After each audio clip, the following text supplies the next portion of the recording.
Boa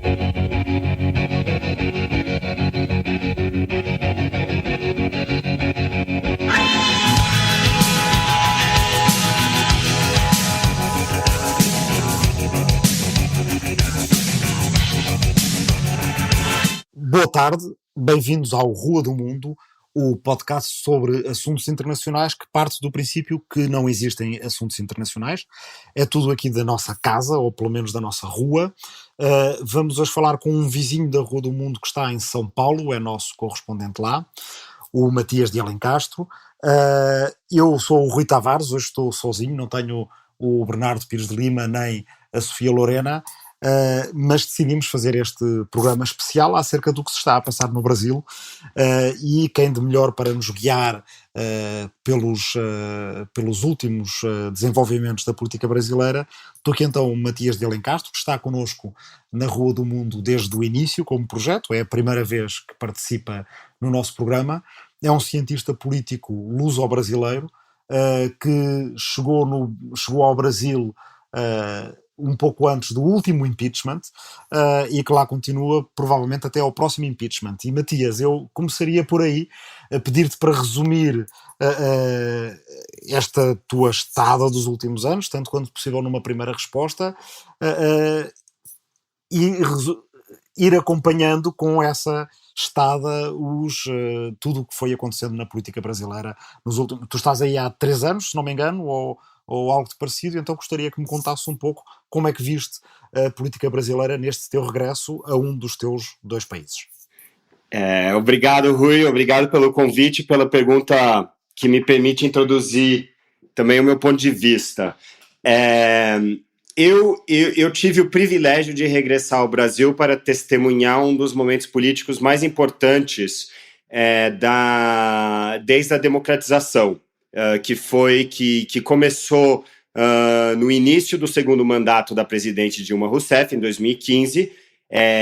Eu me juntei ao governo dela para trabalhar na presidência da República, sob o comando do ministro de Assuntos Estratégicos, Mangabeira Unger, um notável professor de Harvard. E 4 meses, 1 ano e 4 meses depois, eu fui confrontado ao impeachment da presidente Dilma Rousseff, que, como nós vemos agora, jogou o país no que podemos chamar de um vórtex político, de caos institucional, do qual nós ainda não saímos. E os acontecimentos da semana passada mostram que ainda estamos muito longe de sair. Uma perspectiva, talvez uma introdução do tempo longo dessa sequência política que sirva para a gente debater o momento atual depois, é que nós podemos retraçar o começo dessa instabilidade política no Brasil em junho de 2013.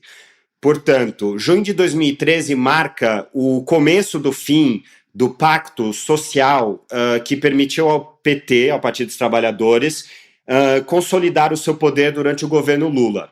Em junho de 2013, houve protestos absolutamente extraordinários no Brasil, porque eles não tinham nem rei nem lei. Eram protestos espontâneos, populares, transversais em toda a sociedade, contra o governo do Partido dos Trabalhadores.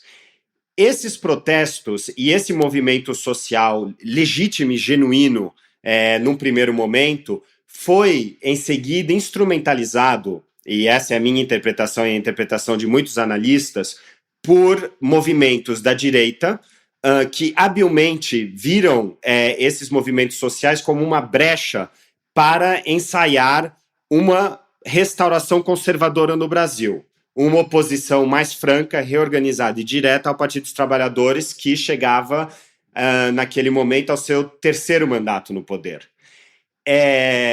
1 ano depois, vem a segunda eleição da Dilma Rousseff, que dá-se num contexto de grande violência política, que opôs ela ao candidato do PSDB, Aécio Neves, e a sua reeleição foi vista, por uma parte das forças conservadoras, como um constato de que seria impossível retirar o Partido dos Trabalhadores pela via eleitoral, retirá-lo do poder.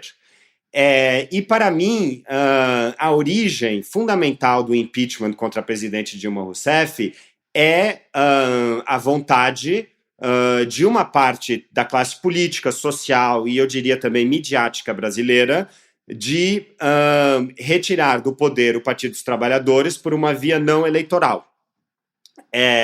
Qual foi essa via? Foi a via judiciária. Judiciária porque foi lançada a Operação Lava Jato. Curiosamente, a Operação Lava Jato foi lançada 6 meses depois dos protestos de junho de 2013 e foi uma lei que a presidente Dilma Rousseff passou no contexto das reformas de moralização da vida política que vieram depois dos protestos, de forma a acalmar os ânimos da sociedade, uma lei de delação premiada, que permitia aos juízes o encarceramento de cidadãos investigados por corrupção.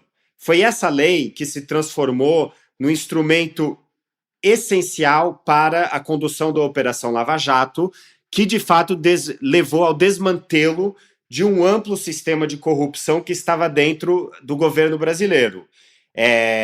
Neste momento, existem 2 narrativas para a Lava Jato. Uma delas é que a Lava Jato está operando a desconstrução de um sistema de corrupção chancelado pelo governo do Partido dos Trabalhadores e pelo presidente Lula da Silva.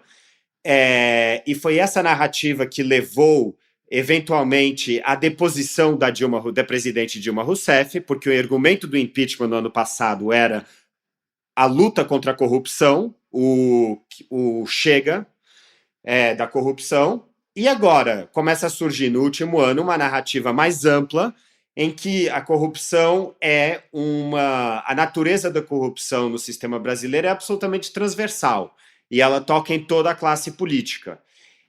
Um mês atrás, essa narrativa foi confirmada pela delação da Odebrecht, que confirmou nos seus depoimentos o chefe da Odebrecht, da maior construtora brasileira, que tem uma relação orgânica com o Estado brasileiro desde a fundação de Brasília nos anos 50, uma relação orgânica em que eles corromperam mais de 1.500 políticos de todos os níveis do Estado durante os últimos 15 anos. Essa transversalidade foi confirmada agora pelas delações da JBS, que atacaram diretamente, e esse é o fato importante, não só o presidente Temer, que agora está completamente abalado e caiu na contradição de ter chegado ao poder para combater a corrupção e agora ser denunciado como um presidente que estava pagando um criminoso que estava na cadeia para guardar o silêncio, para não delatar contra ele, mas também, e talvez esse seja o maior fato político dessa última semana, que Aécio Neves, o presidente do PSDB há mais de meia década, o candidato à presidência que disputou a eleição contra Dilma Rousseff em 2014, perdeu e depois se apresentou como o bandeirante da luta contra a corrupção no Brasil, estava de fato no centro de um esquema de corrupção que envolvia visivelmente até narcotraficantes. Então eu acho que o grande choque da última semana foi a desconstrução absoluta da ideia de que a corrupção tinha apenas um partido no Brasil. Uhum. Deixa-me pegar nisso também para ir fazer um arco histórico ainda um bocadinho mais longo. Tu disseste aí que a Odebrecht tinha uma ligação simbiótica com o Estado brasileiro, pelo menos desde a fundação de Brasília. A época da fundação de Brasília, no fundo, remete-nos para uma outra fase de alguma normalidade, apesar de tudo, na história política brasileira. Sim. Do tempo de Juscelino Kubitschek, em que, pelo menos por uma vez, um mandato presidencial chegou ao fim, depois logo a seguir Jânio não chegou ao fim, e Jango, João Goulart, a seguir também não chegou ao fim, o seu mandato foi interrompido pelo golpe militar. Quando nós olhamos a partir deste lado do Atlântico para a história do Brasil e vemos que ela tem fases de alguma normalização e alguma modernidade política que depois são interrompidas por períodos mais ou menos longos, em que os mandatos presidenciais não chegam ao fim, em que há dúvidas sobre o próprio sistema político brasileiro, se mais parlamentar, se mais presidencial, se mais fisiológico ou ideológico. Nós, aqui há uns anos, tínhamos a ideia de que o Brasil finalmente estava a encontrar os seus ritmos, os ritmos de uma democracia normal. Isso nitidamente não aconteceu.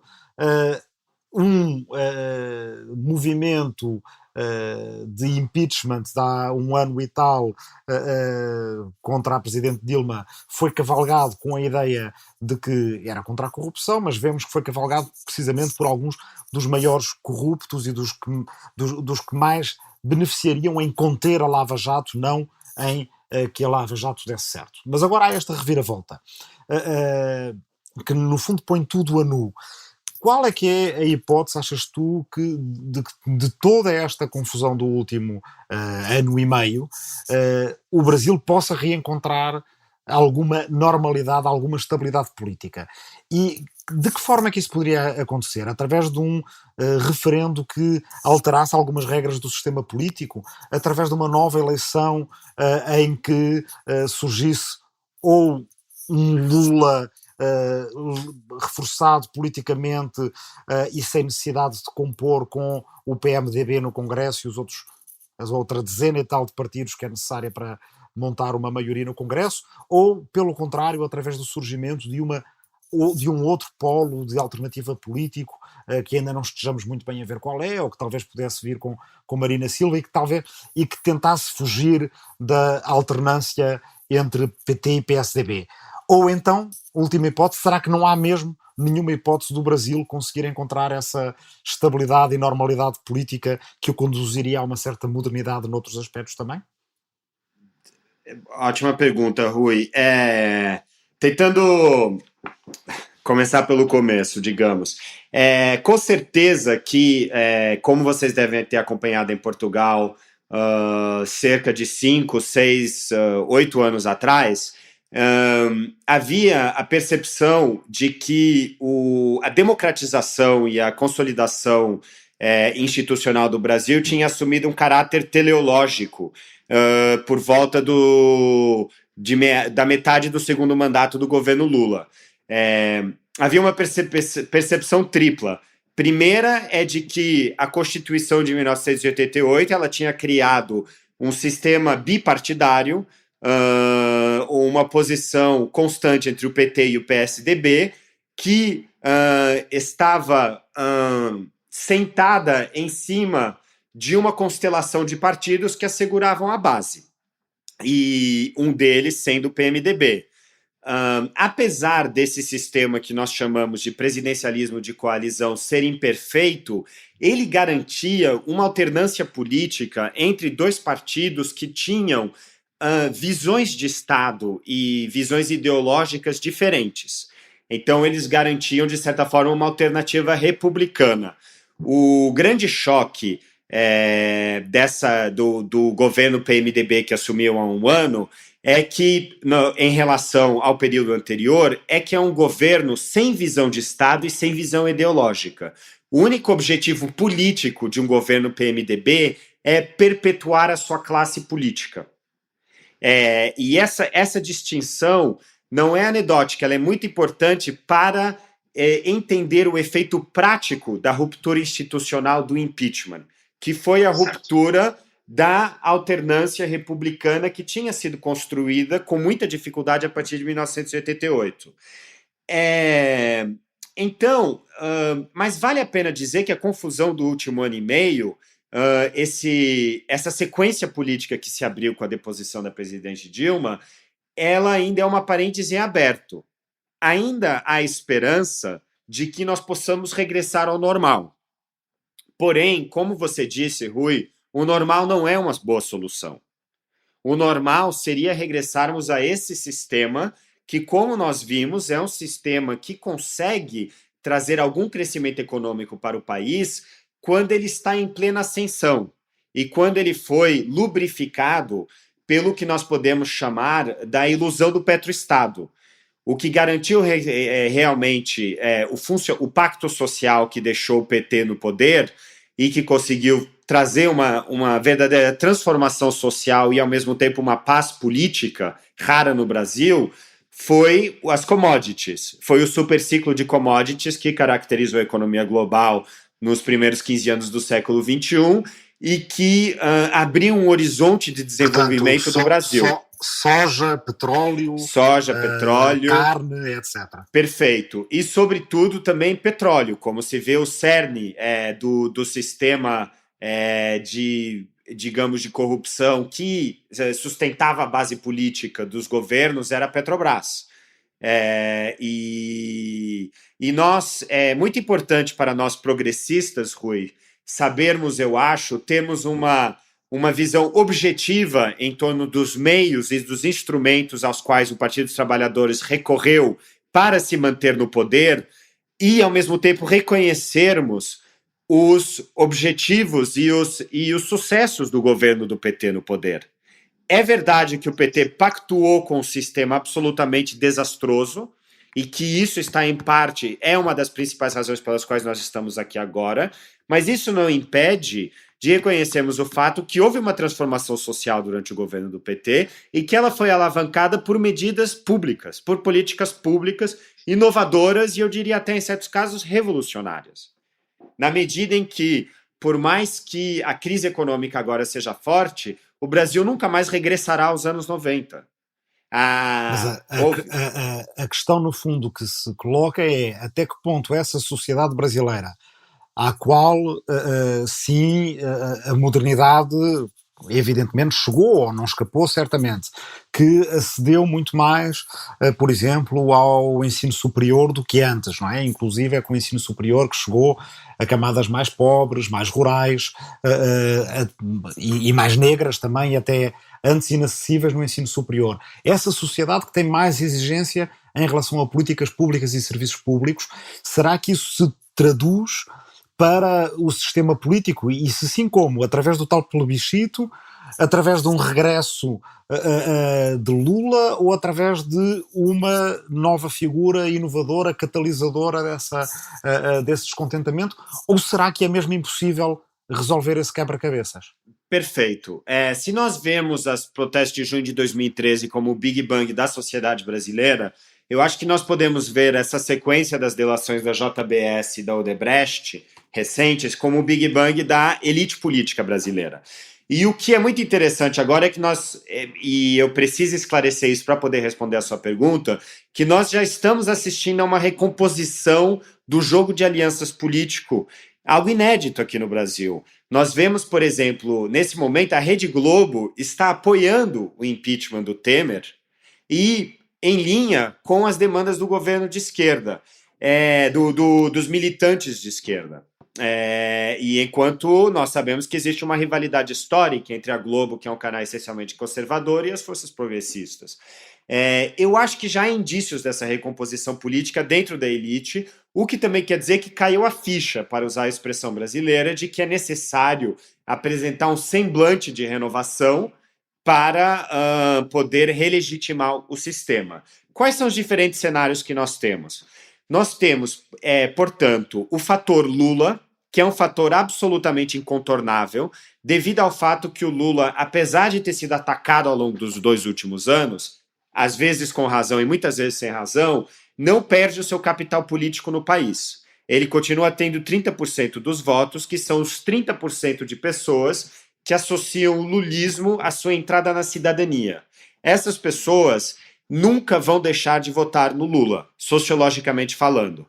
O que torna o Lula não só um candidato muito forte, mas também, se ele for inviabilizado devido a um julgamento, que pode muito bem acontecer nos próximos meses, ele vai continuar sendo um kingmaker. Ele terá capital político forte o suficiente para apoiar o candidato vencedor. E os outros cenários? A questão Lula é absolutamente indispensável. Mas, para responder ao que você disse, o Lula seria incapaz de criar uma nova força de alternativa de esquerda. O Lula, ele será sempre... O lulismo é sempre um sistema de pactuação e de reconversão da elite política. Portanto, um cenário em que o Lula volta a vencer em 2018 é um cenário de pactuação com o PMDB e de reencenação do sistema político que permitia ao poder guardar o poder 10 anos atrás. Então, é um regresso, digamos, a um passado recente. A outra solução, que seria, digamos, um regresso a um passado ainda mais tardio, que seria a cooptação do processo eleitoral pelo parlamento. Vou dar o cenário. o Michel Temer renuncia ou ele é deposto pela cassação da sua chapa, que vai ser decidida em tribunal daqui a um mês, pelo Tribunal Superior Eleitoral. O parlamento assume o comando político, elege indiretamente um presidente, vota o parlamentarismo, que é um grande sonho da elite política brasileira, porque, de fato, o parlamentarismo formaliza a dominação oligárquica do Brasil, porque o parlamentarismo significa que o arranjo de poder é um arranjo das diferentes oligarquias regionais, o executivo deixa de ter qualquer poder, e altera o calendário eleitoral. E nesse momento nós viríamos inviabilizadas o cenário de eleições em 2018. As eleições só poderiam acontecer em 2020, num formato político totalmente diferente. Esse é, obviamente, o cenário mais assombroso para os progressistas. Outra solução não menos assombrosa é a emergência de um candidato populista, quer dizer, um cenário Collor. O Fernando Collor foi eleito em 1989 num cenário em que o sistema político estava em grande liquidez, num estado líquido, em que as lideranças políticas ainda não tinham muito capital consolidado depois da democratização, e um candidato populista, sem nenhuma base política, sem nenhuma base social, começou a disparar nas sondagens e acabou conquistando o poder. Um cidadão que caiu um ano e meio depois e foi um absolutamente desastre a sua política econômica. Esse cenário pode se repetir. Nós temos, por exemplo, o atual prefeito de São Paulo, João Dória, que aposta nessa linha Collor, de denunciação de um sistema político, de se apresentar como um candidato antipolítico que vai limpar Brasília e com um projeto de ultraliberal de privatização absoluta do governo, absolutamente irreal na prática, mas muito palatável para as pessoas que estão odiando a classe política e o estado de quebra nesse momento. A quarta solução, que é a solução da alternativa democrática, é a solução encabeçada nesse momento pelas Diretas Já, que é um movimento que defende que seja alterada a Constituição nesse momento para lançaram umas eleições diretas de presidente até prefeito no Brasil inteiro, de forma a renovar definitivamente o sistema político.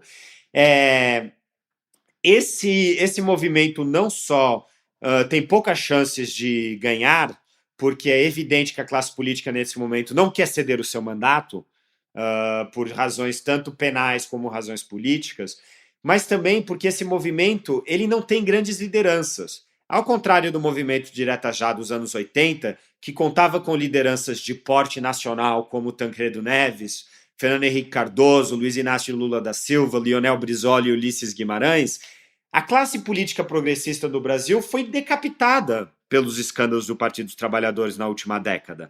Então não há pessoas jovens, de 30 anos. Eu citaria o Guilherme Boulos, que é o Movimento de Trabalhadores Sem Terras, a Laura Carvalho, que é uma economista, Marcos Nobre, um filósofo, mas são pessoas da sociedade civil paulista, Rio de Janeiro, não são pessoas com dimensão nacional para encabeçar um movimento que coloque 1 milhão de pessoas na rua e force o governo a ceder. Então, a solução de uma renovação democrática pura, que seria o cenário ideal, é realmente muito remoto nesse momento, infelizmente. Ok, deixa-me mudar um bocadinho de tema para introduzir a questão da religião. Tu há pouco usaste uma expressão, quando falaste das manifestações de 2013, que elas nasceram espontaneamente, sem rei nem lei, que é uma expressão bem conhecida de todos os historiadores, pelo menos os historiadores do Brasil, ou que se interessaram pelo Brasil, porque tem uma história muito antiga. Ela vem do século XVI, de um cronista chamado Pedro de Magalhães de Gandavo, que quando foi ao Brasil pela primeira vez, um cronista português, escreveu que nas línguas do litoral do Brasil não havia 3 letras, eram as letras F, L e R, coisa digna de espanto, dizia ele, porque assim não têm, falando dos índios, fé, nem lei, nem rei.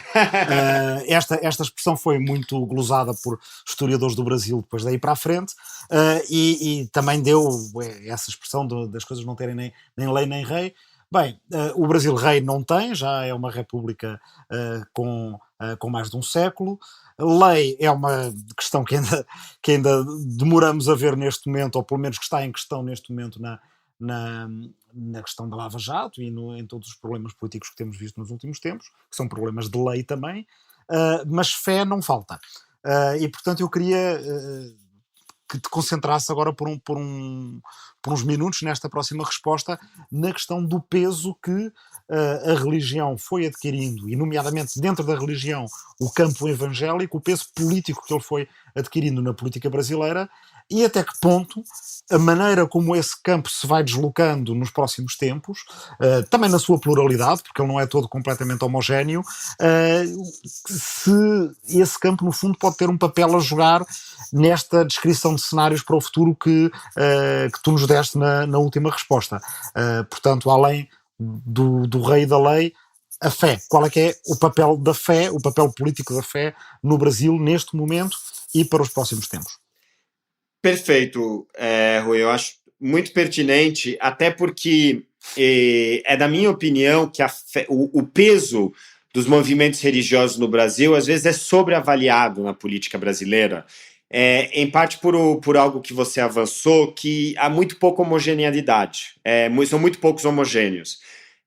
Ou seja, há uma clivagem muito grande entre os movimentos tradicionais católicos, que tem associação histórica ao Estado e, sobretudo, nas regiões do Nordeste, e os movimentos evangélicos, que são realmente os movimentos emergentes, que ganharam muita força ao longo dos últimos 15 anos, que têm uma visão política concreta, e eles recentemente conquistaram a prefeitura do Rio de Janeiro com o Marcelo Crivella, mas continuam não conseguindo. O fato de não haver uma linha unitária do ponto de vista religioso torna impossível um projeto de dimensão nacional. Disse muito que o Rio de Janeiro é o Las Vegas da política brasileira, porque tudo o que acontece no Rio de Janeiro politicamente fica no Rio de Janeiro. É um microcosmo onde as aventuras cariocas não são replicadas a nível nacional. E da mesma forma que o Lionel Brizola se tornou governador do Rio de Janeiro, que foi uma liderança trabalhista, uma alternativa de esquerda do Partido dos Trabalhadores, nunca conseguiu se firmar no plano nacional. Eu vejo o mesmo destino se repetir nos movimentos evangélicos que conseguiram capturar o Rio de Janeiro, por causa dessa falta de capacidade de estruturar um movimento nacional de grande dimensão. A questão onde fica é a relação do poder com o sistema religioso. E aí há um desdobramento muito interessante, que foi a relação entre a esquerda e o poder evangélico. O Partido dos Trabalhadores foi muito bom em criar uma relação simbiótica com o poder evangélico, algo que nos últimos anos da presidente Dilma Rousseff houve o começo de um distanciamento político, por causa também de uma posição diferente da Dilma em relação ao Lula, mas também há um crescimento das ambições do poder evangélico. E também, e sobretudo, e eu acho que esse foi um debate que surgiu muito na esquerda no Rio de Janeiro, foi que o candidato evangélico Marcelo Crivella, ele venceu um candidato muito progressista e muito interessante carioca, que é o Marcelo Freixo, que é do partido do PSOL. E ele era visto como uma liderança que poderia formar um projeto político maior da esquerda brasileira. E ele, durante os debates contra o Marcelo Crivella, ele optou por uma linha de confronto ao movimento evangélico. Tradicionalmente, a esquerda tenta adotar uma linha de cooptação ao movimento evangélico, e a esquerda do Marcelo Crivella, ela confrontou, ela tentou se opor ao projeto do Crivella. Exato, a esquerda do Marcelo Freixo, já agora, para quem está a ouvir em Portugal, nós ambos referimos que é do PSOL. O PSOL é um partido chamado Partido Socialismo e Liberdade. Começou, creio que ali no início logo no início do poder do PT, portanto a seguir à eleição de Lula em 2003, com algumas dissidências de esquerda do PT, também com, em parte, algumas afluências de elementos do trotskismo. Não é um partido ainda muito constituído a nível nacional, tem polos, não é? No Rio Grande do Sul, no Rio de Janeiro, e é mais conhecido aqui em Portugal ou um dos seus políticos mais conhecidos é o Jean Willis, portanto um deputado, um congressista brasileiro bem conhecido aqui, e é um partido que também teve essa injeção de modernidade, nomeadamente de alguns setores mais intelectuais e artísticos das grandes cidades. Mas não é ainda um partido que tenha digamos, a amplitude de apoios na sociedade civil brasileira que tem o PT, nomeadamente nessas grandes infraestruturas, se quisermos dizer assim, da sociedade brasileira, como sejam as religiosas, não é? Tanto da Igreja Católica como dos evangélicos, e às vezes tem até uma postura, que era aquela que estavas a descrever agora, de alguma confrontação, de alguma agressividade em relação a essas, nomeadamente aos evangélicos. E aí a gente entra num debate que se tornou muito importante depois dessa eleição, para entender por que há um lado que diz que é um debate que pode ser resumido e que também é feito nos Estados Unidos nesse momento também, que é como conciliar as questões de gênero, as questões identitárias com as questões de classe. Qual é a prioridade na esquerda? Elas se equilibram, essas duas questões, elas são complementares sempre, elas são simbióticas. Muitas pessoas acusaram o Freixo de ter cometido um erro de hostilizar os evangélicos, porque isso no Brasil se traduz por hostilizar o pobre e de colocar a esquerda como alavancando uma bandeira de modernidade, nomeadamente nas questões de gênero, que ainda não é uma bandeira das classes sociais mais humildes. E isso tem como resultado diminuir a capacidade de voto da esquerda. Pelo menos essa é a leitura de uma parte da esquerda, digamos, mais tradicional, eu até diria até sindicalista, e esse é e nesse momento, esse é um debate que está central na reconstrução da esquerda brasileira, e é um debate central na viabilização, por exemplo, da candidatura do Ciro Gomes. O Ciro Gomes é visto como uma alternativa ao Lula para as forças progressistas na eleição de 2018, mas ele tem muita dificuldade em conquistar um apoio amplo dentro da esquerda, porque ele é da visão que as classes sociais predominam sobre as questões de gênero e de raça. E ele, por isso, tem uma relação de confronto muito grande com militantes da esquerda do PT e com militantes do PSOL também. Porque ele relativiza, por exemplo, ele não dá uma prioridade que uma parte da esquerda acha que essas questões merecem ter, as questões de gênero. E é muito interessante esse debate, porque a resolução desse debate é fundamental para a construção de uma plataforma ampla de esquerda no Brasil nesse momento. É uma discussão que nós encontramos não só nos Estados Unidos, também na Europa. No fundo, para a esquerda, é uma questão interessante em que nós temos uma esquerda dos imaginários e das identidades e uma esquerda da luta de classes. Acho que o grande mistério aqui é porque é que elas competem tanto. Porque é que elas se complementam um pouco e porque é que elas competem tanto. E essa é uma questão que creio vai estar connosco ainda nos próximos anos. E eu queria aproveitar, não temos muitos minutos, e já que mencionaste os Estados Unidos, queria aproveitar para terminarmos com duas perguntas de âmbito mais internacional. Uma delas tem a ver com a ligação entre Brasil e Estados Unidos da América. Acho que posso introduzir a questão de uma forma um bocadinho cómica, perguntando se já há bolsa de apostas para quem é que cai primeiro, se é Temer e se é Trump.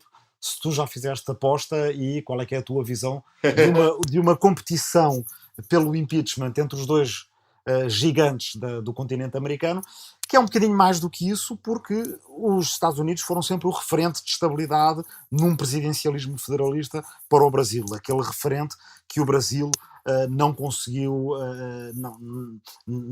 reproduzir, em que há poucos impeachments, em que os mandatos geralmente chegam ao fim, em que há apenas dois partidos que têm um sistema com muita estabilidade. Bem, esse sistema americano também está ele em crise. Como é que isso é visto a partir da América do Sul? Perfeito. Primeiro, ele é um referente de estabilidade dos Estados Unidos, mas ele também é um ator de desestabilização. Há uma história longa de ingerência dos Estados Unidos na democracia brasileira, e eu acho que a grande particularidade do momento atual é o fato dos Estados Unidos não ter ingerência nenhuma. Os danos à democracia atuais eles são causados pela classe política brasileira, sem nenhuma influência de um grande projeto dos Estados Unidos. E isso é uma particularidade da crise atual brasileira em relação a crises anteriores. A falta de presença de um papel desse grande outro que sempre foi os Estados Unidos na política brasileira. Eu acho que a esquerda até se sente órfã dos Estados Unidos porque podia sempre denunciar esse grande malvado, mas o problema é que o grande malvado não é mais um ator. Fechando essa parêntese, o impeachment do Trump, que na minha opinião vai realmente acontecer, ele vai ser dado num processo jurídico determinado, com um calendário estipulado, e que esse calendário vai variar de acordo à forma como as notícias sobre a ingerência russa nas eleições e a colusão com o regime do Trump vão ser divulgadas. No Brasil, a grande característica do momento atual é a ausência total de timing político, porque o judiciário controla totalmente o tempo político. Quando essas delações elas são anunciadas, elas não são anunciadas, elas chegam e elas caem como bomba na vida política e social dos brasileiros. Então, isso traduz de uma grande fragilidade do poder executivo, porque ele pode passar da sua melhor semana à sua pior semana em menos de 24 horas. E foi exatamente o que aconteceu com o Temer dessa vez. Então, eu acho que comparar os dois é bom para ver as diferenças. As diferenças é que o processo institucional de destituição do Temer ele vai corresponder a uma lógica política clara, enquanto, e eu acho que esse foi a grande perversão da destituição da Dilma, é que quando se joga com as instituições começam a responder de forma imprevisível, de forma irregular, de forma errática. E é isso que tem pautado o governo Temer, e eu acho que pautará a democracia brasileira até um novo presidente com o poder executivo legítimo, sob o impulso das urnas, chegar ao poder. Certo. A última pergunta é uma pergunta que daria por si só um programa inteiro, e fica prometido que voltaremos a ela, porque ela é muito interessante a partir de Portugal, mas não só. É uma pergunta sobre o outro vizinho do Brasil, não o grande vizinho do norte americano, mas o grande vizinho do outro lado do Atlântico, que é Angola. É um assunto que tu conheces bem, uma vez que a tua tese de doutoramento é sobre Angola. Eu não quereria mais do que uma primeira de mão neste tema, porque eu sei que poderias falar acerca dele longamente. Angola tem uma importância grande na consolidação do poder do PT. Eu creio que é uma importância que não é muito visível, mas tu corrigir-me-ás se eu estiver aí errado. Não é muito visível do lado do Brasil, mas ela está lá, é até mais conhecida se calhar a partir aqui de Portugal.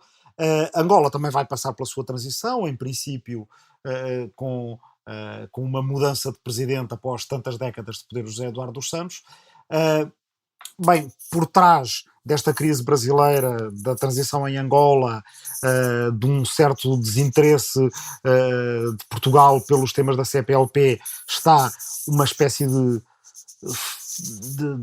vácuo para o projeto, para qualquer projeto ligado à lusofonia neste momento. Será que tu consegues, eu sei que te estou a pedir um feito muito grande de síntese e de criatividade, será que tu consegues pegar nestes vários fios para nos dar uma resposta que depois nos permita também, em futuros programas, voltar a este tema triangular entre Portugal, Angola e Brasil?